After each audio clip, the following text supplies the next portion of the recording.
하나님 말씀을 보시겠습니다. 오늘은 사도행전 17장 1절부터 15절까지 교독을 하겠습니다. 사도행전 17장입니다. 17장 신약성경에 217면에 있습니다. 사도행전 17장 1절부터 15절까지 제가 한 절이고 여러분 한 절 읽고 그렇게 교독을 하겠습니다. 1절 제가 있습니다. 17절입니다. 17장 1절 그들이 암보볼리와 아볼로니아로 다녀가 데살로니가에 이르니 거기 유대인의 회당이 있는지라. 바울이 자기의 관례대로 그들에게로 들어가서 새 안식일에 성경을 가지고 방문하며 뜻을 풀어 그리스도가 해를 받고 죽은 자 가운데서 다시 살아나야 할 것을 증언하고 이르되 내가 너희에게 전하는 이 예수가 곧 그리스도라 하니 그 중에 어떤 사람 곧 경건한 헬라인의 큰 무리와 적지 않은 귀부인도 권함을 받고 바울과 실라를 따라하니 그러나 유대인들은 시기하여 저자의 어떤 불량한 사람들 데리고 때를 지어 성을 요동하게 하여 야손의 집에 침입하여 그들을 백성에게 끌어내려고 찾았으나 발견하지 못하매 야손과 몇 형제들을 끌고 읍장들 앞에 가서 소리질러 이르되 천하를 어지럽게 하던 이 사람들이 여기에 이르네. 야손이 그들을 맞아 들었도다. 이 사람들이 다 가이사의 명을 거여가고 말하되 다른 임금 곧 예수라 하는 이가 있다 하되이다 하니 무리와 읍장들이 이 말을 듣고 소동하여 야손과 그 나머지 사람들에게 보석금을 받고 놓아준디라. 당의 형제들이 곧 바울과 실라를 베레아로 보내니 그들이 이르러 유대인의 회당에 들어가니라. 베레아에 있는 사람들은 데살로니가에 있는 사람들보다 더 너그럽게 간절한 마음으로 말씀을 받고 이것이 그러한가 하여 날마다 성경을 상고하므로 그 중에 믿는 사람이 많고 또 헬라의 기부인과 남자가 적지 아니하나 데살로니가에 있는 유대인들은 바울이 하나님 말씀을 베레아에서도 전하는 줄을 알고 거기서 가서 무리를 움직여 소동하게 하거늘 형제들이 곧 바울을 내보려 바다까지 가게 하되 실라와 디모데는 아직 거기 머물더라. 같이 읽겠습니다. 바울을 인도하는 사람들이 그를 데리고 아덴까지 이르러 그에게서 실라와 디모데를 자기에게로 속히 돌아오게 명령을 받고 떠나니라. 아멘. 기도하겠습니다. 하나님 아버지 감사합니다. 더운 날씨에도 우리를 사랑하셔서 감사합니다. 오늘도 우리가 영의 양식을 먹고자 합니다. 하나님 우리에게 영의 양식이 풍족해서 육신의 일도 강건하여지는 그런 삶을 살 수 있도록 아버지 복을 내려 주시옵소서. 예수 그리스도 이름으로 기도합니다. 아멘. 절 한번 따라서 합니다. 복음 전파의 결과. 바울은 로마서 1장 16절 17절에 보면은 내가 복음을 부끄러워하지 아니하노니 이 복음은 모든 믿는 자에게 구원을 주시는 하나님의 능력이 됩니다. 첫째는 유대인에게요 또한 헬라인에게로다. 복음에는 하나님의 의가 나타나서 믿음으로 믿음에 이르게 하나니 그렇게 고백하고 있습니다. 복음은 좋은 것입니다. 한마디로 헬라 말로 복음은 빼소라는 겁니다. 이건 좋은 소식이라는 뜻입니다. 헬라 말로 유앙겔리온이라는 이 말도 좋은 소식이다. 그래서 굿뉴스라는 영어도 좋은 뉴스, 좋은 소식이다 이 말입니다. 그래서 복음만큼 좋은 소식이 없습니다. 인도의 어떤 전도자는 그런 말을 했습니다. 종교는 인간이 하나님을 찾는 일이지만은 복음은 하나님이 인간을 찾는 일이라고 그렇게 정의를 했습니다. 마치 자녀가 부모를 찾는 것 있지요. 근데 부모가 자녀를 찾는 거하고 자녀가 부모를 찾는 것하고는 조금 다릅니다. 부모를 자녀를 찾는 데 있어서 자기 생명같이 사력을 다하는 것입니다. 제가 그때 서울에 갔을 때 현수막이 달려 있었습니다. 그런데 딸을 찾는 아버지의 애절함이 현수막에 걸려 있었습니다. 근 20년 동안 찾는 거예요. 자, 자녀는 그렇게 할 수 있습니다. 그러나 부모는 자기 자녀를 찾는데 사력을 다하는 거예요. 사력을. 오늘 우리 하나님이 뭐가 복음이냐? 예수 그리스도를 통해서 우리의 생명을 찾고 만백성의 생명을 찾는 것이 이것이 하나님의 복음이다. 하나님의 말씀이다 이 말입니다. 그래서 하나님의 이 복음은 놀라운 변화를 일으킵니다. 여러분 성경을 한번 보십시오. 우리가 이 복음은 만병통치약입니다. 아니 모든 믿는 자에게 능력을 주시고 이 복음은 기쁜 소식이라 그렇게 말했습니다. 오늘 우리가 이 복음을 전파하고 우리가 있습니다. 여러분 우리 예수 믿는 사람은 가장 큰 우리의 사명 이거는 복음 전파입니다.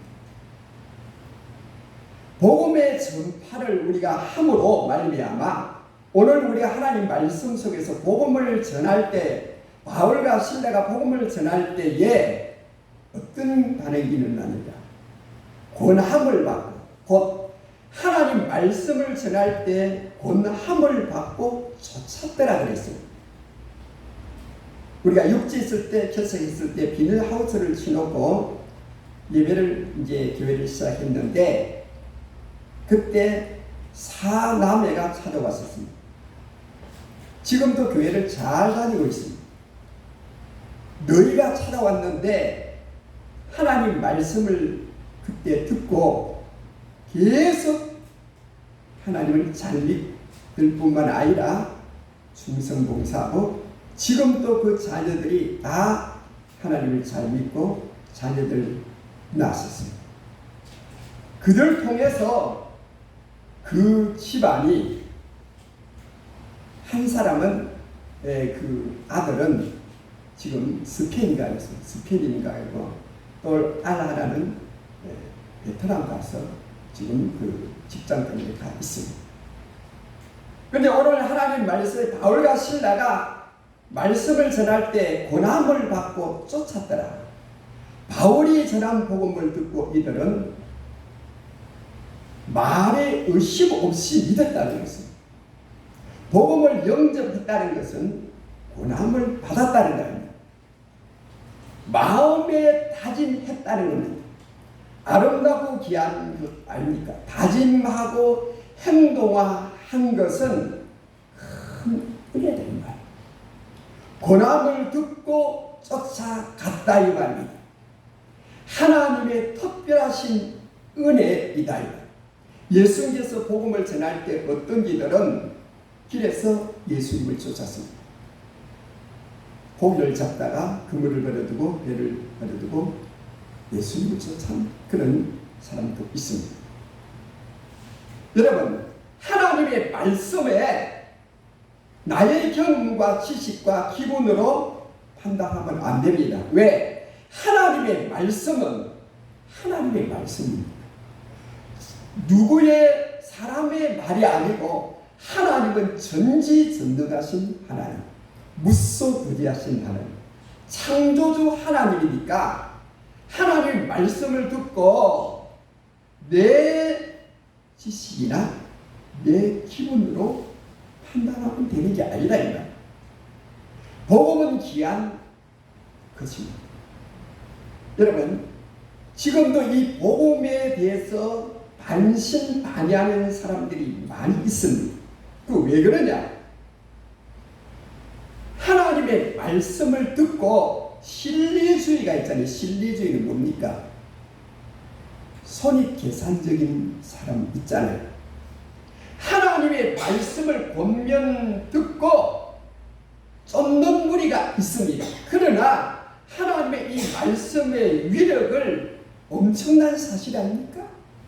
이 말씀을 듣고 반신반의하는 사람들이 있다 이 말입니다. 반은 믿고 반은 안 믿고.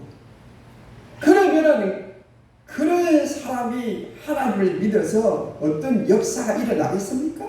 그리고 그런 사람을 통해서 어떤 변화가 일어나겠습니까? 복음을 전하는 이들에게 복음을 전함을 듣고 쫓는 무리가 있기 때문에 전도자들은 외롭지 않습니다. 수많은 우리가 선교사들의 그 간증을 듣습니다. 뭐 우리나라는 잘 사니까 모르는데 지금도 필리핀 같은 데 그 시골에 가면은 우리나라 60년대쯤 된다는 거예요. 근데 거기에 사는 그 사람들이 문화 수준이라든지 모든 생활 경제 수준이 그야말로 우리나라 60년대 같은 그런 상황이었습니다. 그래서 거기서 선교를 한다는 것은 대단히 괴로운 일입니다. 그렇지 않겠습니까? 여기서 이런 문화생활을 하다가 거기서 가서 거기서 함께 먹고 마시고 한다는 게 대단히 어려운 것입니다. 그러나 그들이 하나님을 잘 믿고 정말 주님을 위해서 사는 사람들이 많이 있다는 거예요. 그러니까 이 전도자들이 선교사들이 외롭지 않고 주님을 위해서 사는 것입니다. 바울과 실라가 복음을 전할 때 고난을 받고 쫓는 무리들이 있었다. 이런 사람들은 실리주의가 아닙니다. 타산적인 사람이 아닙니다. 머리로 예수님을 믿는 게 아닙니다. 교회도 마찬가지입니다. 우리 교회는 대부분 다 일꾼 아닙니까? 그런데 교회가 좀 못합니다만 좀 이런 사이즈가 좀 크고 그런 데는 앞에서 일하는 사람이 일하고 헌신하는 사람이 뭐 그런 사람이 일하지 대부분 사람들은 그냥 왔다 갔다 하는 사람들입니다. 어쨌든 실리주의, 기회주의, 타산주의 머리로 믿는 사람들은 하나님을 믿는 사람들은 하나님의 은혜의 바다에 빠지지 못한다는 것입니다. 여러분 바다가 깊은 데 들어가야 깊은 그 고기가 큰 고기가 있지 얕은 물가에서 여러분 사는 고기는 작습니다. 하나님의 은혜에 풍덩 빠져야 거기에 비로소 하나님의 삶, 예수의 삶 그리고 그로 말미암아 주는 하나님의 은혜가 넘치는 것입니다. 열왕기상 17장에 보면 사라바 가부가 있습니다. 그때는 이 사라바 땅에 엄청난 기근이 들었습니다. 비가 오지 않는 것이 그냥 3년이 되었습니다. 하나님께서 엘리야에게 말합니다. 너는 사라바로 가라. 너를 공개하는 사람이 있을 것이다. 하니까 정말 어떤 여자가 나무를 줍고 있습니다. 엘리야가 말합니다. 나에게 물을 주시오. 아니 이 가문에게 물이 어디 있습니까? 물도로 가는 사람에게 다시 엘리야가 가부를 불러 말합니다. 나에게 떡을 가져오라 말합니다. 여보시오. 내가 이 나무를 줍는 이유가 있습니다. 왜 그러냐? 우리 집에는 가루가 한 몸큼밖에 없습니다. 기름도 몇 방울밖에 없습니다. 마지막으로 이 나무를 줍는 이유는 우리 아들하고 떡을 마지막으로 먹고 죽으려고 그런 게 아니라 뭐 먹을 것이 없으니까 죽는 거 아닙니까? 엘리야가 말합니다. 나에게 먼저 가져오시오. 그러면 당신 집에 기름이 밀가루가 떨어지지 않을 것입니다. 그래서 이 사라바 가부가 하나님의 종의 말씀을 듣고 그대로 행했습니다. 그랬더니 엘리야의 말대로 자기 집에 가루통에 가루가 떨어지지 않냐고 기름통에 기름이 아니 비가 오는 날까지 넘쳤다는 것이 성경의 말씀이 아닙니까? 그래서 순종하고 쫓는 하나님의 은혜가 이게 그래서 여러분 복음은 복입니다. 아니 복음은 복이라니까. 여러분 우리가 복음을 전파하는 자체도 복이고 그 복음을 받아들이고 그대로 사는 자에게 하나님의 복이네. 세상적인 복음이라는 것은 가시적인 거지, 보이는 것이지, 형태, 물리적인 것이지. 그러나 하나님의 복이라는 것은 영원한 생명의 복입니다. 이런 가시적인 것을 뛰어넘어서 하나님 우리에게 주시는 이 복을 바로 복이라고 하는 거예요. 그리고 복음을 전할 때에 적극적으로 방해하는 세력도 있었습니다. 우리가 복음을 전할 때 여러분 모든 사람이 다 공면하고 그리고 받아들이는 게 아닙니다. 엄청나게 우리를 핍박하고 우리를 아주 그냥 멸시천대하는 그런 사람들이 많이 있습니다. 복음을 전할 때 바울과 실라가 전할 때 유대인들이 더 해박을 유대인들이 하나님을 잘 믿는, 소위 말해서 하나님의 최고의 복을 받았다는 그런 유대인들이 바울과 실라를 핍박합니다. 뭘 말하는 거예요? 가이사를 반대한다. 그 당시에 로마의 속국이었던 이스라엘은 가이사에게 세금을 바치는 겁니다. 그래서 가이사에게 반기를 내는 사람이다. 그러니까 이 유대인들이 진짜 유대인이 아닙니다. 유대인들은 하나님 죄를 하나님이 우리 민족을 살리고 정말 하나님을 위해서 모든 것을 다 해야 되는 이 사람이 유대인인데 이들은 정부의 머리를 좋아하고 로마의 머리를 좋아하는 거 아닙니까? 가이사에게 충성하느냐 충성하지 않는다 이 말은 로마 정부의 반기를 든 무리다 이 말입니다. 여러분 바울과 실라가 하나님 말씀을 전할 때에 여러분 정교 분리라는 게 있지요. 정치와 교회는 항상 대립하는 게 아닙니다. 서로 상호 작용하는 것, 서로 도와주는 관계지 교회가 정부를 어떤 저기를 가지고 비판하는 것이 아닙니다. 물론 공산주의, 절대 전체주의 이런 것에는 교회가 일어나야죠. 그러나 우리 자유민주주의 국가에서는 정교 분리를 원칙 합니다. 서로 견제만 하고 서로 상호 보완을 하는 거예요. 그런데 이들은 뭐냐? 사도행전 16장에 보면은 바울과 실라가 복음을 전할 때에 이 사도행전 16장에 나오는 재미난 얘기죠. 바울과 실라가 복음을 전할 때 바울이 희한한 능력을 해가니까 아니 어떤 사람이 나타나서 점쟁이를 고용하고 있는 사람이 있었습니다.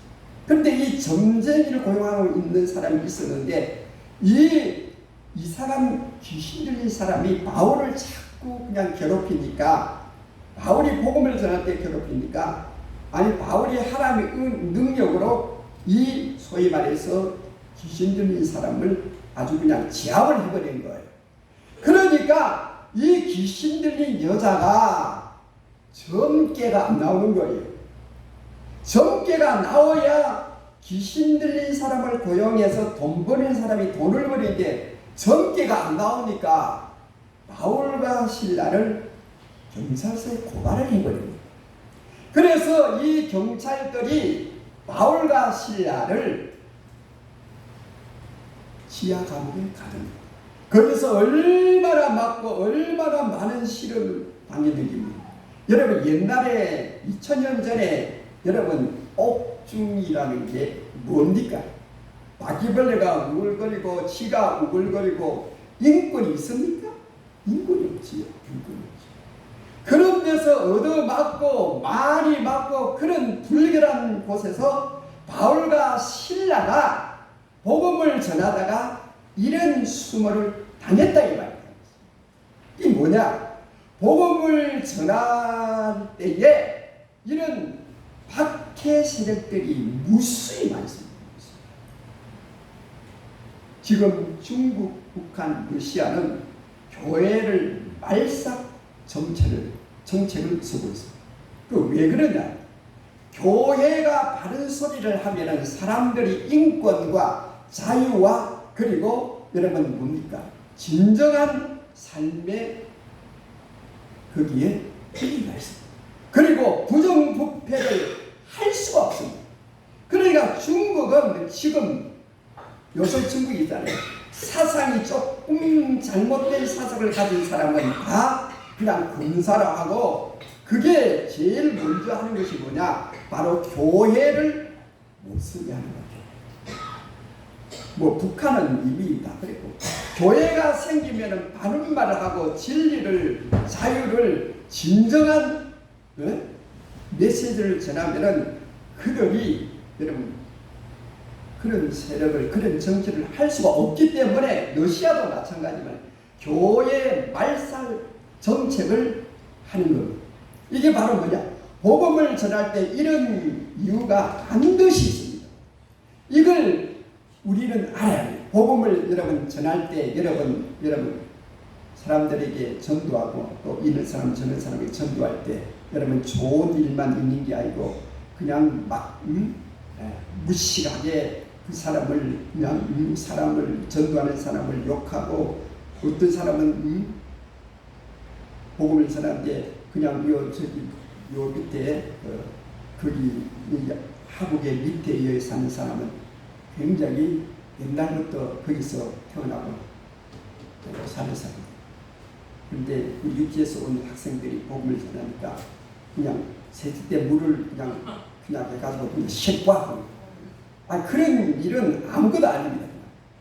이런 일들이 비일비재하고 예수를 믿으라고 하는 사람들이 순교를 당한 예는 우리나라는 지금 그러니까 100, 200년 전에 150년 전에는 그런 사람들이 얼마나 많았겠습니까?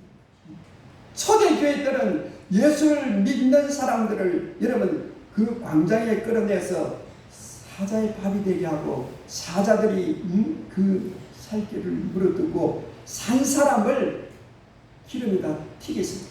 산 사람을 여러분 껍데기를 벗겼습니다.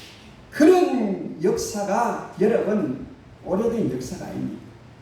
그리고 오늘 성경에 말씀을 전하니까 베레아 사람들이 반응이 나옵니다. 베레아 사람들은 데살로니가 사람들보다 신상적이었다 그랬어요. 고상하고 고결한 성품이었다는 거지. 하나님 말씀을 간절한 마음으로 받았다 그랬습니다. 여러분 예수님께서 10불인 자의 비유가 나옵니다. 마태복음 13장에 나오는 비유에서 말씀을 듣고 그 말씀을 간절한 마음으로 받은 자는 옥토에 씨를 뿌린 그런 결과 곧 100배의 결실을 맺는다. 데살로니가 전서 2장 13절에 이러므로 우리가 하나님께 쉬지 않고 감사함은 너희가 우리에게 들은 바 하나님의 말씀을 받을 때 사람의 말로 하지 아니하고 하나님의 말씀을 받으니 진실로 그러하다. 이 말씀이 또한 너희 믿는 자 속에서 역사하느니라. 하나님의 말씀을 간절하게 받고 믿고 따른 자에게 복이다. 신사적인 사람이 뭡니까? 고상하고 고결하고 그리고 복된 사람이래요. 복된 사람. 베레아 사람들은 하나님 말씀뿐만 아니라 날마다 성경을 상고했더라. 이게 뭡니까? 하나님의 말씀을 듣고 그 말씀이 진짜 맞는가? 하나님의 말씀을 날마다 읽었다는 게 아닙니다. 일본의 작가 오에 겐자부로라는 사람이 있습니다. 이 사람은 노벨 문학상을 탔습니다. 이분의 좌우명이 뭐냐? 그래, 지옥에는 내가 간다. 이분의 좌우명이 뭐냐? 그래, 기업은 내가 한다. 이게 무슨 좌우명입니까?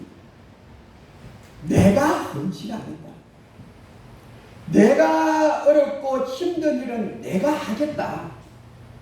우리 사회에 개인의 우리 지금 이 세대 사이에 보편적인 이 인식이 뭐냐? 개인의 의무나 책임보다 권리를 강조하는 경향이 많다. 내 개인의 의무나 책임을 다하지 않고 권력만 강조하는 경향이 우리 이 시대에 많다는 말이에요. 자기가 의무와 책임을 다하는 것보다 나에게 있는 권리를 강조하니까 여러분 사회가 자꾸 삭막해지는 거예요. 요새 여러분 가장 이슈가 되는 게 뭡니까? 뭐 강릉 서울에서 하도 그냥 서울은 사람이 많으니까 날씨가 더워서 그런가 몰라도 그냥 묻지마 그냥 이게 근본적으로 따지면은 사회가 그만큼 삭막하다는 거예요. 그분들이 그렇게 하고 싶어서 그렇겠습니까? 여러분 사람들이 모두가 다 정신병자라 그래요. 요새 다 뭐 대부분 70%가 정신병자. 왜 사느냐, 어떻게 살아야 되느냐, 어떻게 사는 것이 진실하냐, 어떻게 우리가 살아야 되느냐, 이런 어떤 가치보다는 어떻게 남을 눌리고 내가 일어서야 된다. 남보다 더 큰 것, 더 좋은 것, 더 부리고 이런 이런 사람들의 심리가 가득하면은 이런 문제들이 계속 일어납니다. 왜 사회가 너무 산만합니까? 너무 사람들이 자기 어떤 책임과 의무보다는 권리를 강조한다는 그 경향이 뭡니까? 나의 할 일을 충실히 한다. 아니, 내가 하는 이 일을 통해서 사람들에게 이타적인 삶을 살게 한다. 사람이 이기적인 삶을 사는 사람들이 많으면은 사회가 각박합니다. 이타적인 삶을 살라고 그런 우리 그리스도인만이라도 이타적인 삶을 살라고 하는 사람들이 우리 기독교인구가 한 800만 되죠. 그때 1200만이라는데 다 가짜야. 가짜야. 한 800만 된다는 거죠. 800만이라도 뭔가 내가 이 민족을 위해서, 아니 이웃을 위해서, 우리 자녀를 위해서, 아니 우리 이웃을 위해서, 교회를 위해서 내가 뭔가 문제의식을 가지고 이타적인 삶을 살겠다는 이런 어떤 그런 마음가짐이 자꾸 넘치고 넘쳤을 때 여러분 얼마나 복음의 효과가 있어요. 어떤 장로님 대학 교수가 말했어요. 제가 그때 말씀을 많이 드렸죠. 우리 한국의 성도들이 손해를 안 보려고 한다. 여러분 복음 전파는 손해보는 것입니다. 손해보는데 그 손해보는 것은 손해 아니야. 성경은 잘라서 말합니다. 복음 전파하는 것은 손해가 아니야. 이 말이야. 손해가 아니야.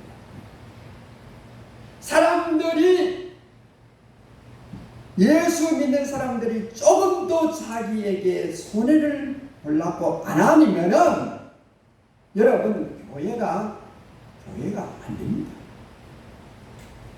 예수 믿는 사람들이 너무 이기적인 삶을 살면은 아까 복음을 전하는데 걸림돌이 됐다 그랬죠.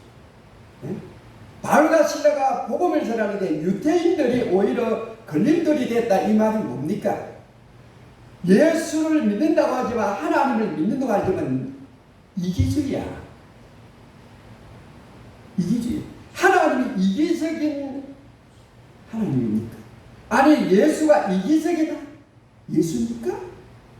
예수님께서 말씀하시는 나는 섬김을 받으려고 온 것이 아니다. 섬기려고 십자가를 지고 많은 사람을 위해서 나는 죽으려고 왔노라. 여러분 이게 여러분 이기주의입니까? 네? 이게 이타주의 아닙니까?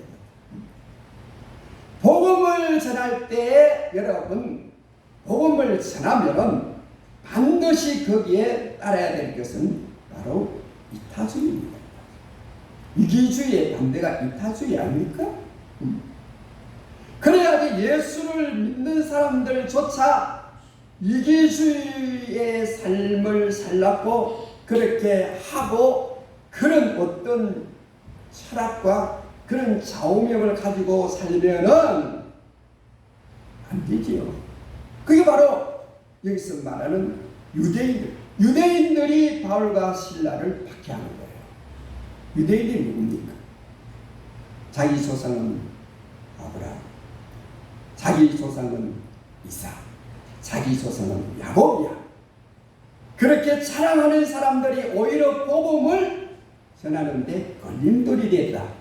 이게 무슨 말씀입니까? 베레아 사람들은 신사적이었어. 고상하고 고결한 성품이 있었고 그리고 하나님의 말씀을 날마다 상고했다고 했습니다. 성경은 희망의 창문이라고 했습니다. 그 창문을 통해서 영원한 세계를 바라본다고 미국의 어떤 목사님이 그렇게 말했습니다. 내가 항상 말해왔고 또한 계속 말한 것은 성경은 거룩한 성경은 꾸준히 읽으면 읽을수록 더 훌륭한 국민이 될 것이요 더 훌륭한 아버지가 될 것이요 훌륭한 남편이 될 것이다. 토마스 제프슨 미국의 3대 대통령이 그런 말을 했습니다. 하나님의 말씀을 상고할 때 자기를 발견할 수 있습니다. 여러분 내가 누구냐 알아야 내가 어떻게 살아가느냐 거기에 여러분 키가 있습니다. 자기를 모르라. 내가 누군지도 몰라. 내가 지금 어떤 상태에 모르는 자가 어떻게 여러분 바르게 삽니까? 성경을 상고할 때 자기를 발견합니다. 아, 내가 못난 사람이다. 나는 이 정도밖에 안 되고. 여러분 거울을 안 보는 여자 여러분 상상해 봤습니까? 아, 거울을 안 봐. 남자든 여자든 거울을 안 보면 어떻게 합니까? 에? 하나님의 말씀이 거울이야. 우리의 삶의 결과는 내가 어떻게 과거, 현재, 미래를 볼 수 있는 것이 하나님의 말씀 아닙니다. 하나님의 말씀을 상고할 때 나를 발견할 수 있어요. 하나님의 말씀을 상고하는데 나를 발견 못한다는 것은 그건 어불성설입니다. 그건 성경을 그냥 대충 읽는 게 아니고 그냥 보고 마는 거죠. 여러분 욥기를 보십시오. 욥기를 보면 인내의 사람이 될 수가 있습니다.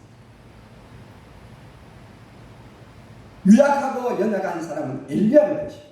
엘리야 얼마나 담대한 850대 1로 싸워도 조금도 주눅들지 않습니다. 마음의 노래가 없는 사람은 다윗을 보라고 했습니다. 다윗이 여러분 목동에게서 노래를 부르면서 자기에게 최선을 다했습니다. 실과 흑암의 가운데 있는 자는 이사야서를 읽으라. 이사야서를 읽으면 여러분 힘이 납니다. 신앙이 얕은 자는 바울을 보십시오. 바울이 얼마나 위대한 선지자입니까?